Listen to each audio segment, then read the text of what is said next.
Non local నేతలపై ఎన్నికల సంఘం సీరియస్ అయింది. ఎమ్మెల్యేలు ఎమ్మెల్సీలు పోలింగ్ బూత్ కు రావడంపై ఆగ్రహం వ్యక్తం చేసింది. ఓటర్లను ప్రభావితం చేసే విధంగా తిరుగుతున్నారని ఎమ్మెల్యేలు బీర్ల ఐలయ్య, రామచంద్ర నాయక్, ఎమ్మెల్సీ శంకర్ నాయక్ పై చర్యలు తీసుకోవాలని ఈసీ ఆదేశించింది.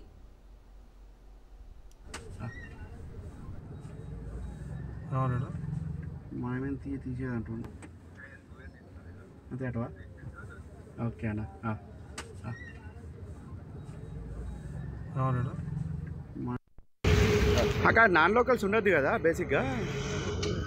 అంటే ఎట్లా నాకు మరి రూల్స్ మాకైతే తెలుసు, మీకు ఉంటే చెప్పండి కొత్త. నేను మీడియా కాబట్టి రికార్డ్ చేస్తున్నా, నాన్ లోకల్ కాబట్టి. గవర్నమెంట్లో ఉండొద్దు కదా, ఏం చేయలేదంటే మీరు ఓటర్లతో మాట్లాడుతున్నారు కదా. నాన్ లోకల్ నేతలపై ఎన్నికల సంఘం సీరియస్ అయింది. ఎమ్మెల్యేలు ఎమ్మెల్సీలు పోలింగ్ బూత్ కు రావడంపై ఆగ్రహం చేసింది. ఓటర్లను ప్రభావితం చేసే విధంగా తిరుగుతున్నారని ఎమ్మెల్యేలు బీర్ల ఐలయ్య, రామచంద్ర నాయక్, ఎమ్మెల్సీ శంకర్ నాయక్ పై చర్యలు తీసుకోవాలని ఈసీ ఆదేశించింది. మీకు చూపించండి, మరి పాస్ ఉంటే చూపించండి. నా పాస్ ఉంది, బాధ్యత చూపిస్తే మీరు చూపించండి, చెప్పండి. రికార్డ్ ఎందుకు చేస్తా అండి, చెప్పండి. మీరు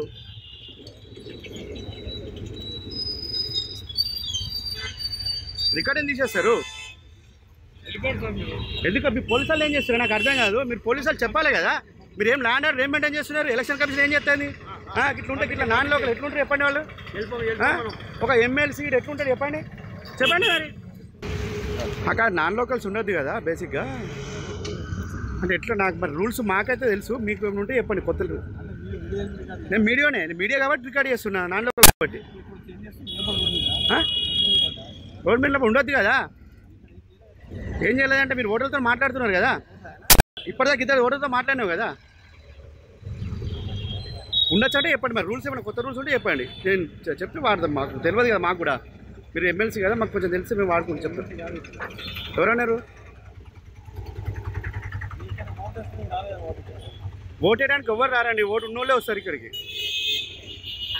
నేను పోతా, మీకు చూపించండి, మరి పాస్ ఉంటే చూపించండి. నా పాస్ ఉంది, బాధ్యత చూపిస్తే మీరు చూపించండి. నాన్ లోకల్ నేతలపై ఎన్నికల సంఘం సీరియస్ అయింది. ఎమ్మెల్యేలు ఎమ్మెల్సీలు పోలింగ్ బూత్ కు రావడంపై ఆగ్రహం వ్యక్తం చేసింది. ఓటర్లను ప్రభావితం చేసే విధంగా తిరుగుతున్నారని ఎమ్మెల్యేలు బీర్ల ఐలయ్య, రామచంద్ర నాయక్, ఎమ్మెల్సీ శంకర్ నాయక్ పై చర్యలు తీసుకోవాలని ఈసీ ఆదేశించింది. ఇట్లుంటే ఇట్లా నాన్ లోకల్ ఎట్లుంటారు చెప్పండి. వాళ్ళు ఒక ఎమ్మెల్సీ ఎట్లుంటారు చెప్పండి మరి. అక్కడ నాన్ లోకల్స్ ఉండదు కదా.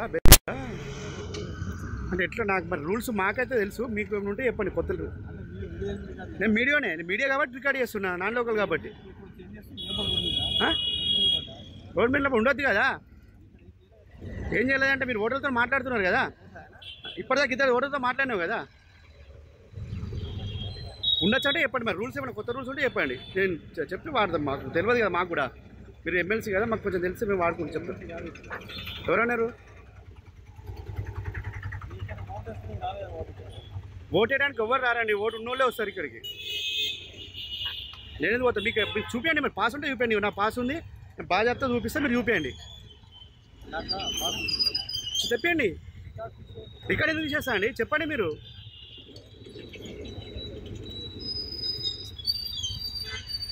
రికార్డ్ ఎందుకు చేస్తారు? ఎందుకు మీ పోలీసు వాళ్ళు ఏం చేస్తారు నాకు అర్థం కాదు. మీరు పోలీసు వాళ్ళు చెప్పాలి కదా, మీరు ఏం ల్యాండ్ ఆర్డర్ ఏం మెయింటైన్ చేస్తున్నారు? ఎలక్షన్ కమిషన్ ఏం చేస్తుంది?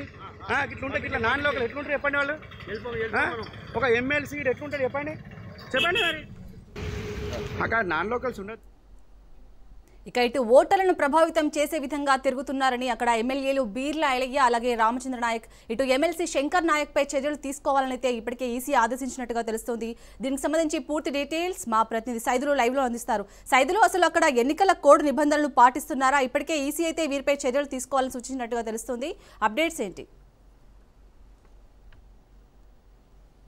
జూబ్లీ హిల్స్ ఉప ఎన్నిక పోలింగ్ సందర్భంగా నాన్ లోకల్ లీడర్స్, ముఖ్యంగా కాంగ్రెస్ పార్టీకి చెందినటువంటి ఎమ్మెల్యేలు ఎమ్మెల్సీలు అందరూ కూడా పోలింగ్ కేంద్రాలతో ఉండి ఓటర్లని ప్రలోభ పెడుతున్నారు. సో అది గమనించినటువంటి బీఆర్ఎస్ పార్టీ ఈసీకి కంప్లైంట్ చేయడం కూడా జరిగింది. వారిపైన చర్యలు తీసుకుంటామని కూడా చెప్పడం జరిగింది. ముఖ్యంగా బీర్ల ఐలయ్య యాదవ్ ఆయన ఇక్కడికి వచ్చి, అంటే నాన్ లోకల్ యాక్చువల్ గా, సో ఇక్కడికి వచ్చి ఇక్కడ ఉన్నటువంటి ఓటర్లని కొందరిని ప్రలోభ పెట్టి వారిని కాంగ్రెస్ పార్టీకి ఓటేసేలా చేస్తున్నారని చెప్పేసి బీఆర్ఎస్ పార్టీ ప్రధానంగా ఆరోపణ చేసింది.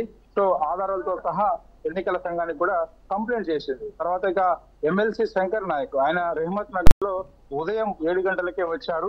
ఒక పోలింగ్ బూత్ కేంద్రం వద్ద ఉండి అక్కడ ఉన్నటువంటి ఓటర్ని ప్రలోభ పెడుతున్నారు. సో అది గమనించినటువంటి బీఆర్ఎస్ పార్టీ వెంటనే అక్కడ ఎన్నికల సంఘం అధికారులకి కూడా కంప్లైంట్ చేశారు. సో ఖచ్చితంగా ఇటు ఎమ్మెల్సీ శంకర్ నాయక్ పైన కూడా చర్యలు తీసుకుంటామని చెప్పేసి కూడా కొద్దిసేపటి క్రితమే ఈసీ చెప్పడం జరిగింది. కాబట్టి ఇప్పుడైనా సరే నాన్ లోకల్స్ అందరూ కూడా జూబ్లీ హిల్స్ నియోజకవర్గంలో ఉండడానికి వీలు లేదు. ఎన్నికల నియమావళి ప్రకారం నాన్ లోకల్స్ ఎవరు కూడా ఇక్కడ ఉండకూడదు. కానీ అధికార కాంగ్రెస్ పార్టీ అధికార దుర్వినియోగానికి పాల్పడుతుంది అని చెప్పేసి కూడా పెద్ద ఎత్తున ఆరోపణలు వస్తున్నాయి. ఇప్పటి వరకు చాలా మంది ఇటు మంత్రులకు సంబంధించినటువంటి సన్నిహితులు కానీ ఎమ్మెల్యేలు కానీ ఎమ్మెల్సీలు అందరూ కూడా జూబ్లీ హిల్స్ నియోజకవర్గంలోనే ఉంటూ నేరుగా ఆయా పోలింగ్ కేంద్రాల వద్దకు వచ్చి అక్కడ కాంగ్రెస్ పార్టీకి అనుకూలంగా ఓటర్లని ప్రలోభ పెడుతున్నారు. కాబట్టి సో వారిపైన ఖచ్చితంగా చర్యలు తీసుకోవాల్సిందే. కొందరు స్టేట్ పోలీసు అధికారులు వారికి తొత్తుగా మారి సో వారిని అక్కడ ఉన్నప్పటికీ కూడా కంప్లైంట్ చేసినప్పటికీ కూడా వారిపైన చర్యలు తీసుకోవడం లేదని బీఆర్ఎస్ పార్టీ ప్రధానంగా ఆరోపణ చేస్తుంది. కొద్దిసేపటి క్రితమే బోరబండ డివిజన్ కి వచ్చినటువంటి మాగంటి సునీత అక్కడ కొందరు అధికారులు ముఖ్యంగా పోలీసులు అందరూ కూడా ఆమెను అక్కడి నుంచి వెళ్ళిపోవాలని చెప్పేసి కూడా అడ్డుకున్నారు. సో వారిపైన కూడా చర్యలు తీసుకోవాలని బీఆర్ఎస్ పార్టీ ప్రధానంగా డిమాండ్ చేసింది. ఒక అభ్యర్థిగా పోలింగ్ స్థలాన్ని పరిశీలించేందుకు ఎక్కడికైనా వెళ్లే అధికారం ఉన్నప్పటికీ కూడా కావాలని అధికార పార్టీకి చెందినటువంటి కొందరు ఇట్లా వ్యవహరించడం సరైనది కాదని చెప్పేసి కూడా మాగంటి సునీత బీఆర్ఎస్ పార్టీ ఎమ్మెల్యే అభ్యర్థి చెప్తూ వస్తుంది. దానిలో భాగంగా కొద్దిసేపటి క్రితమే ఆమె కూడా ఎంగల్రావు నగర్ కు వచ్చారు. ఎంగల్రావు నగర్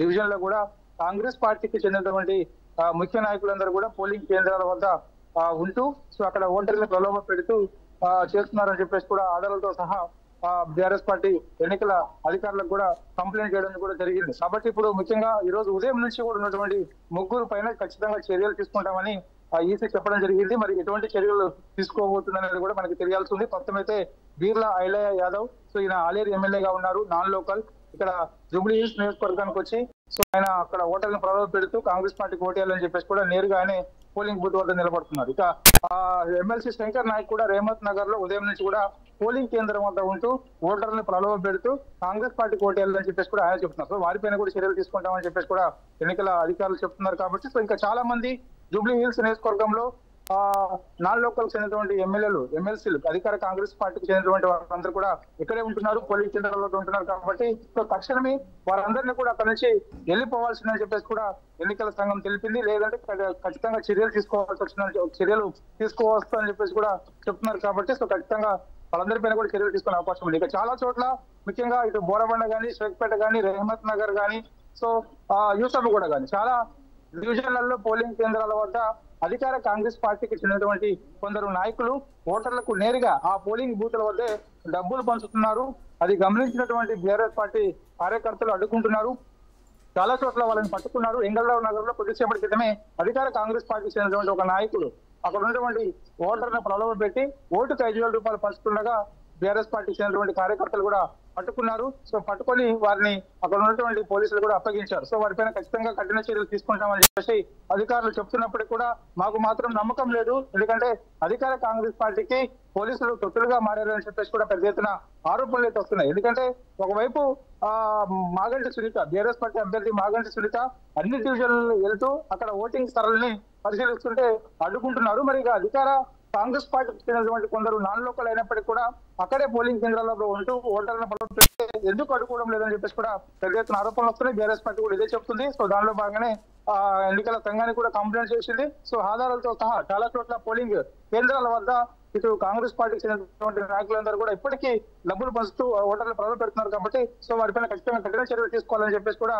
చెప్తున్నారు. ఎన్నికలు సజావుగా జరిగేలా చూడాలి కానీ ఈ విధంగా ఎవరించడం సరైనది కాదని కూడా చెప్తున్నారు. షేక్పేట్ లో చూస్తే మాత్రం దాదాపుగా 60 మంది ఫేక్ ఐడి కార్డుతో ఓటేశారని చెప్పేసి కూడా ఆరోపణలు వస్తున్నాయి. సో వారిని గుర్తించకుండా ఐడి కార్డు చూడకుండా లోపలికి ఎలా అనుమతిస్తారని చెప్పేసి కూడా ఆరోపణలు వస్తున్నాయి. షేక్పేట డివిజన్ లో ఎక్కువగా అక్కడ మొత్తం మైనారిటీ ఓట్లు ఉన్నప్పటికీ కూడా చాలా వరకు ఫేక్ ఐడి కార్డు తోటి ఓటేసేందుకు సిద్ధమయ్యారు, లోపలికి పంపిస్తున్నారు అధికారులు అని చెప్పేసి కూడా ఆరోపణలు వస్తున్నాయి. సో అటువంటి వారిపైన ఖచ్చితంగా క్రిమినల్ చర్యలు తీసుకోవాలని చెప్పేసి కూడా బీఆర్ఎస్ పార్టీ అయితే చెప్తుంది. ఇక బోరగొండలో చూస్తే మాత్రం బోరగొండలో కూడా సిచ్యువేషన్ ఆ విధంగానే ఉంది. కొందరు ఫేక్ ఐడి కార్డు తోటి ఓటేసేందుకు పోలింగ్ బూత్ లోకి వస్తున్నారు.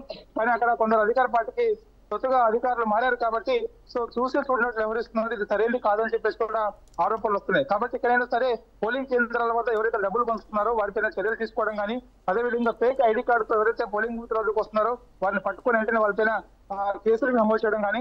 సో ఇంకోటి, పోలింగ్ కేంద్రాల వద్ద 144 సెక్షన్ అమల్లో ఉన్నప్పటికీ కూడా 100 మీటర్ల దూరంలోనే